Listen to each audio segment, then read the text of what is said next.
Hey buddy, Thomas here, and back out here with my buddies Joby and Neil. We're doing a fantastic job of adding this extension onto the Timberking 1220 sawmill. Now this is my father-in-law sawmill.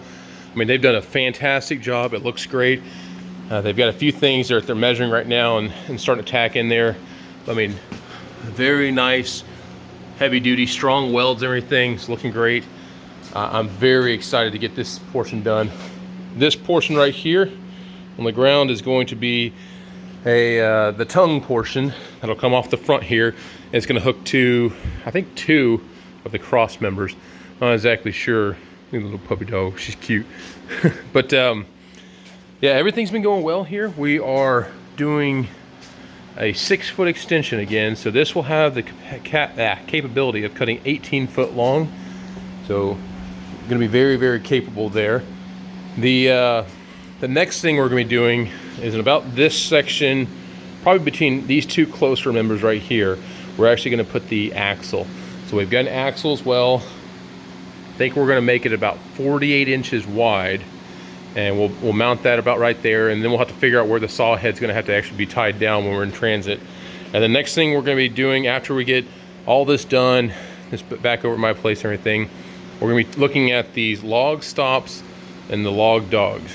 So this system has worked, but as you can see, this is very thin plate right here. This is like 3/8 inch, and if anyone's ever run a 1220, they know that they work.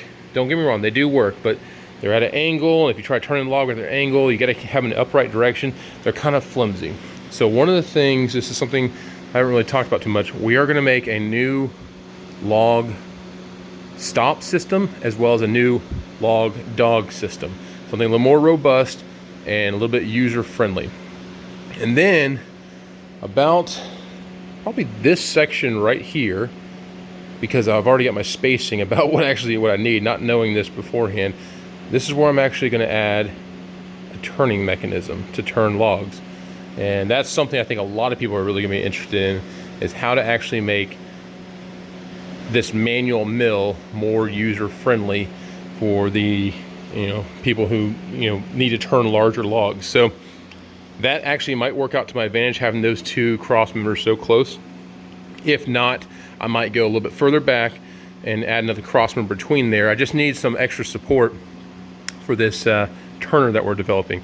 Now this turner that we're developing is like no other turner you've seen on a mill like this.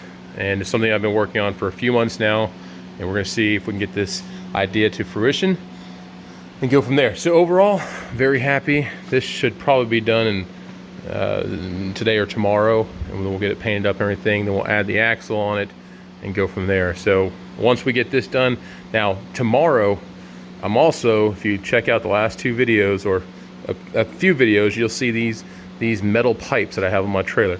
Tomorrow we are welding those. And okay, I'm going to go ahead and let the cat out of the bag. What we're doing is we're contemplating the idea of building a vacuum kiln. Now this is going to be small scale and just seeing what it's capable of doing. I've done absolutely so much research on this. And I know there's a lot of people who said it's not cost effective to do this, but I also have something we're working on. Again, that's a prototype model. That's to test some theories. The actual model I think I'm going to build is going to be made of a completely new material. It's not even been thought of before.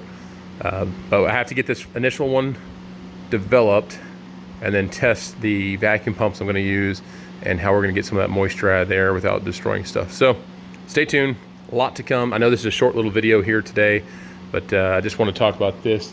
And then other than that, yeah, we are just loaded up with trying to get things done before summer, because the temperatures right now, it's a beautiful day out here in southern Mississippi, but the temperatures right now, it's actually quite warm. It's almost 80 degrees. So there's so many things I got to get done prior to the heat getting here. Also, I'm looking at when we can do a Timberking show or a sawmill show in general. So not just limited to one type of sawmill, maybe actually have multiple types of sawmill there so we can get people to see sawmills firsthand.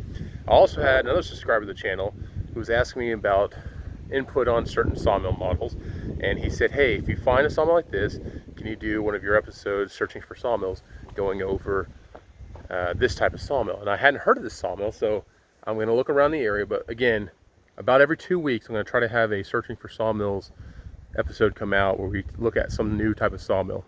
We'll go from there. So we'll see you around. Please like and subscribe. A lot more to come. We'll see you, folks.